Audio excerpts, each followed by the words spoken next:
नमस्कार साथियों, मैं हूं श्रेय शुक्ला। स्वागत है आपका हमारे YouTube चैनल में। दोस्तों, जैसा कि आपने देखा है, हिंदी की सीरीज़ में लगातार हम लोग 2-3 पार्ट दे चुके हैं और आपके एग्ज़ाम ओरिएंटेड टॉपिक कवर किए जा रहे हैं। तो उसमें हम लोगों ने स्टार्ट किया था वर्ण परिचय, और वर्ण परिचय में हम लोगों ने देखा था कि कुछ बेसिक सी चीज़ें डिस्कस करी थी, जिसमें स्वर का पार्ट हम लोगों ने फिनिश कर लिया था। तो आज जो हम लोग मेन बात करेंगे वो हमारी बात होगी किस पे? व्यंजन पे, है ना। तो आज की चर्चा जो हमारी संबंधित है वो किससे संबंधित है दोस्तों? व्यंजन से संबंधित है ना। तो लास्ट वीडियो में जब हम लोगों ने एंड किया था तो हमने देखा था कि वहाँ पे हमने आपको बाइफर्केशन बता दिया था कि वर्ण 2 रूप में विभक्त हुआ, स्वर और व्यंजन। स्वर स्वतंत्र और व्यंजन परतंत्र, अर्थात जो स्वरों की मदद से उच्चारित हों वो क्या कहलाते हैं? व्यंजन कहलाते हैं। इतनी बेसिक बातें हम लोगों ने उस दिन कर ली थी, है ना। अब व्यंजन के क्रम में अगर आगे आए तो सबसे पहली बात तो ये हो जाती है कि व्यंजन वर्ण होते कितने हैं हिंदी वर्णमाला में, है ना। तो देखिए, शुद्ध रूप से केवल और केवल कितने होते हैं? 33 होते हैं, है ना। एक एक चीज़ आज एक एक कन्फ्यूज़न क्लियर होगा, है ना। तो परेशान होने की ज़रूरत नहीं है। जो भी चीज़ हम यहाँ कहेंगे वो आपको करके बता देंगे पूरा कि कैसे, अगर ऐसा है तो क्यों है, क्या है, किसने कहा, है ना। तो वो सारी चीज़ें आपको क्लियर रहेंगी। तो व्यंजन पे हम लोग बात करें, सबसे पहले तो देखते हैं हम कि व्यंजन कितने होते हैं हमारे? 33 होते हैं, है ना। अब अगर हम बात करें कि ये 33 व्यंजन कैसे होते हैं, कौन कौन से होते हैं, तो ज़रा उनको देख लेते हैं हम लोग। तो हमें मालूम है कि 2 तरह के व्यंजन हैं हमारे पास। सबसे पहले जो व्यंजन इन 33 वर्णों को, व्यंजन वर्णों को बांटा गया है वो 2 प्रकार से बांटा गया है। एक वर्गीय व्यंजन और दूसरा अवर्गीय, अर्थात जो वर्ग के रूप में है, या कह सकते हैं ये 5 के समूह में होते हैं, और अवर्गीय जो होते हैं ये 4 के समूह में होते हैं। एक सामान्य रूप से समझने के लिए है, ये कोई फैक्चुअल डेटा नहीं है। तो वर्गीय व्यंजन और अवर्गीय व्यंजन। वर्गीय व्यंजन के अंतर्गत कहाँ से कहाँ तक के व्यंजन आते हैं? तो ध्यान रखिएगा, का से लेके माँ तक के जो व्यंजन है वो किस में आते हैं? वर्गीय व्यंजन में आते हैं। इसके बाद के जो व्यंजन हैं वो सभी किस में आते हैं? संयुक्ताक्षर को छोड़ के वो सब किस में आ जाते हैं? अवर्गीय में। जैसे अगर हम बात करें तो अंतस्थ और ऊष्म, ये किस में आ जाएंगे? आपके अवर्गीय व्यंजन में आ जाएंगे, है ना। तो ये कुछ बेसिक सी बात थी जिसको हमें समझना था। अब आइए हम लोग अपने मेन टॉपिक पे चलते हैं, इस पर हम लोग बात करनी है। तो देखिए, वर्गीय व्यंजन की अगर हम बात करें, सबसे पहला वर्ग यहाँ से स्टार्ट होता है, जिसमें होता है क, ख, ग, घ और अंगा, है ना। बात हमारी उस दिन यहाँ से छूटी थी कि ये अंगा में जो हम बिंदी रखते हैं, ये जो बिंदी रखते हैं, तो ये बिंदी क्या होती है ना। और हमने आपसे पूछा था कि वर्ण के ऊपर ये जो रेखा खींची जाती है इसे क्या कहते हैं? तो देखिए, इसको तो कहते हैं सिरोरेखा। क्या कहते हैं दोस्तों? सिरोरेखा। एक तो ये चीज़ आपको याद रखनी है। दूसरा, ये अंगा में जो ये बिंदी रखते हैं हम आगे, इसे कहते हैं पंचमाक्षर बिंदु। क्या कहते हैं? पंचमाक्षर बिंदु, है ना।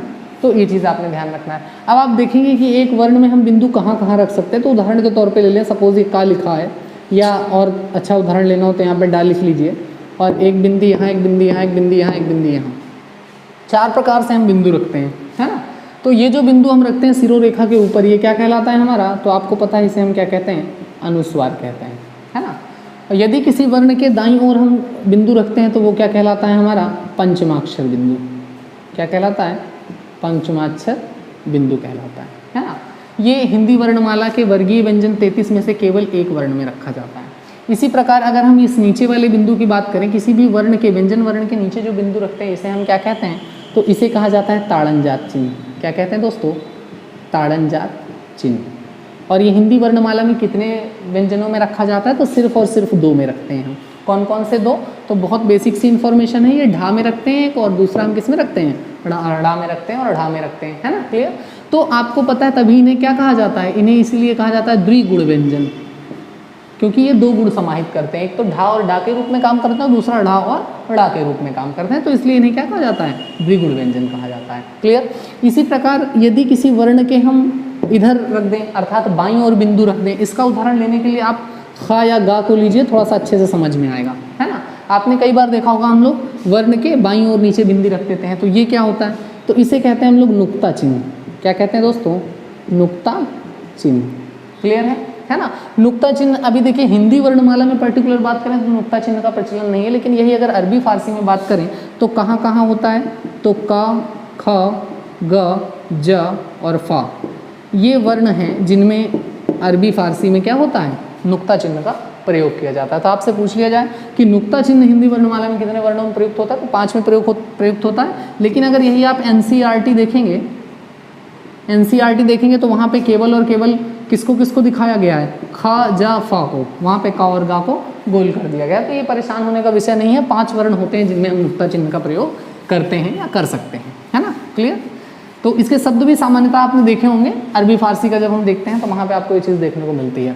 दूसरा इसके बाद जो वर्ग आता है वो क्या आता है, वो आता है आपका च, छ, ज, झ और इया, है ना। देखिए झ के 2 स्वरूप हैं, एक मानक स्वरूप है और एक अमानक स्वरूप है।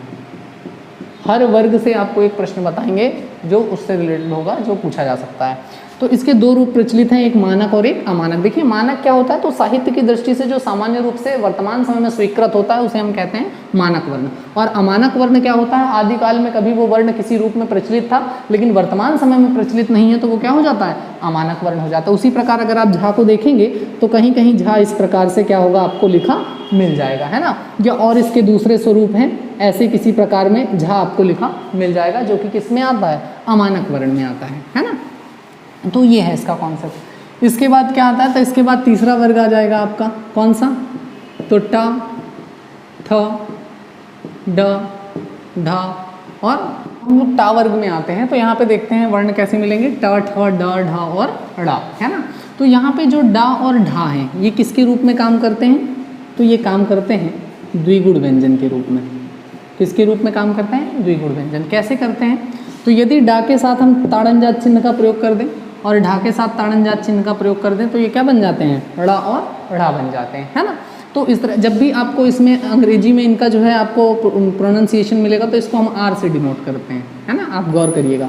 और इसे जब इसको बिना ताड़नजात के प्रयोग करते हैं तो इसको डी से और इसको DH से करते हैं, है ना। तो ये बेसिक डिफरेंस आपको देखने को मिलेगा इस वर्ग में, है ना। आगे चलते हैं हम लोग चौथे वर्ग में। तो टा वर्ग के बाद क्या आता है भैया, तो आता है आपका त, थ, द, ध और न, ठीक। इसमें गौर करने वाली बात यह है कि इसमें 2 वर्ण ऐसे होते हैं, एक थ और एक ध, जिनके ऊपर से सिरोरेखा आधी गुजरती है ना। कितनी गुजरेगी, आधी गुजरेगी। तो ये भी एक ध्यान रखने वाली बात होती है और इससे संबंधित कोई बहुत खास चीज़ इस वर्ग में आपको देखने को नहीं मिलेगी, है ना। फिर उसके बाद अगला जो 5वां वर्ग आता है वो कौन सा आता है, पा वर्ग। तो पा, फा, बा, भा और मा, है ना। भा के भी कई सारे अमानक रूप प्रचलित हैं, आप देखते होंगे लोग ऐसे लिख देते हैं, है ना, जो कि क्या है, गलत है। मानक वर्ण यही है, ये अमानक वर्ण है ना। तो ये हो गए हमारे क्या, वर्गीय व्यंजन, और इनसे प्रत्येक वर्ग से संबंधित जो जानकारी हो सकती थी वो आपको दी गई। अब इसके बाद आते हैं अवर्गीय व्यंजन। उसमें आपका कौन कौन सा आएगा, तो पहले अंतस्थ वर्ग आ जाता है, य, र, ल और व, है ना। इससे रिलेटेड जानकारी यह है कि या और वा को हम किस नाम से जानते हैं, अर्धस्वर के नाम से जानते हैं। कई बार आपसे प्रश्न पूछा जाता है कि अर्धस्वर किन्हें कहते हैं, तो अर्धस्वर किन्हें कहते हैं, य, र, ल और वा को कहते हैं, ठीक है। फिर उसके बाद आते हैं आपके कौन से, ऊष्म व्यंजन, है ना। तो ऊष्म व्यंजन के लिए आप ध्यान रखेंगे क्या, श, फ, स, ह, ये क्या हो जाएंगे, ऊष्म। तो ये हो गए 25, 25 4 29 4 33, ये पूरे 33 वर्ण हैं जो शुद्ध रूप में हिंदी में आपके हैं, है ना। फिर उसके बाद आपके संयुक्ताक्षर जुड़ जाते हैं कुछ, तो उस प्रकार से अब संयुक्ताक्षर कौन से जुड़ जाएंगे, छत्र, ज्ञ, और यदि मूल भाषा का भी जोड़ लें तो एक स्रा संयुक्ताक्षर है वो भी जुड़ जाता है। आगे हम लोग इस पर विस्तृत चर्चा करेंगे, एक भाग बनाएंगे जिसमें मिसलेनियस क्वेश्चन डिस्कस करेंगे, है ना, कि इसके अलावा और क्या क्या हो सकता है। तो अब हम बात करते हैं व्यंजन के प्रकारों की। तो देखिए इसको कई आधारों में बांटा गया है। सबसे पहला आधार है अध्ययन की सुविधा के आधार पर, अध्ययन की सुविधा के आधार पर। तो देखिए 3 प्रकार हैं। सबसे पहला है स्पर्श व्यंजन, दूसरा है अंतस्थ व्यंजन और तीसरा है ऊष्म व्यंजन, है ना। हमें नहीं लगता इसमें समझाने जैसी कोई बात है। यहाँ पे का से लेके मा तक के वर्ण आते हैं जो अभी देखा है। अंतस्थ में 4 वर्ण य, र, ल और वा आते हैं, कोई दिक्कत नहीं है। ऊष्म में क्या आएंगे, तो वही आएंगे शा, खा, शा और हा वर्ण आएंगे, है ना। काकल्य व्यंजन कभी कभी आपसे पूछा जाता है तो हा ही है जो काकल्य व्यंजन है ना। तो ये चीज़ आपको पता है। दूसरा आधार जो इसका है उसे आप कह सकते हो कि घोष या कंपन के आधार पर, घोष या कंपन के आधार पर। है ना, व्यंजनों का वर्गीकरण। तो कितने आधारों में किया गया है? 2 है ना। एक तो आपका अघोष है और दूसरा आपका सघोष, या कई बार केवल घोष लिखा होता है ना। तो इसके लिए ध्यान रखिएगा कि जो पहला और दूसरा वर्ण होता है, पहला और दूसरा वर्ण, ये क्या होता है? आपका अघोष होता है। किसी भी वर्गीय व्यंजन का पहला दूसरा वर्ण जो होता है वो अघोष होता है ना। इसी प्रकार अब जब पहला दूसरा यहाँ आता है तो तीसरा चौथा पांचवा क्या हो जाता है? सघोष हो जाता है ना। इसी प्रकार आपसे पूछ लिया जाए, यार अलावा पूछ लिया जाए, कहाँ जाएगा? तो यार अलावा कहाँ चला जाएगा? आपका इधर ही आ जाएगा, है ना। ये सब क्या होते हैं? अघोष वर्ण होते हैं। इसी प्रकार शाखा साहा लिया जाए तो शाखा सा इधर आ जाएगा, हा इधर आ जाएगा। तो इस प्रकार से इसका वर्गीकरण होता है घोष या कंपन के आधार पे। मुख्य रूप से जब भी इसमें प्रश्न पूछा जाता है तो इससे पूछा जाता है ना, कि अघोष वर्णों में वर्ग के कौन कौन से व्यंजन आते हैं। तो आपको ये ध्यान रखना होगा कि पहला दूसरा अघोष में और तीसरा चौथा पांचवा जो है वो किस में आएगा? सघोष या घोष में, है ना। तीसरा जो इसका प्रमुख आधार है,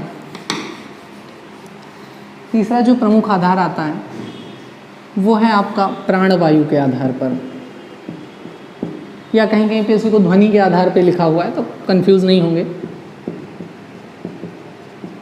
प्राणवायु के आधार पर व्यंजनों का वर्गीकरण। तो इसके भी 2 टाइप हो जाते हैं। एक होता है आपका अल्प प्राण और एक होता है महाप्राण। तो जो अल्प प्राण है इसमें कौन कौन से व्यंजन आते हैं, है ना। तो इसके लिए याद रखेंगे आप कौन कौन से व्यंजन आ जाएंगे इसमें आ जाएगा पहला, तीसरा और पांचवा। कौन कौन सा आ जाएगा? पहला, तीसरा और पांचवा। यहाँ कौन कौन सा आ जाएगा? दूसरा और चौथा, ठीक।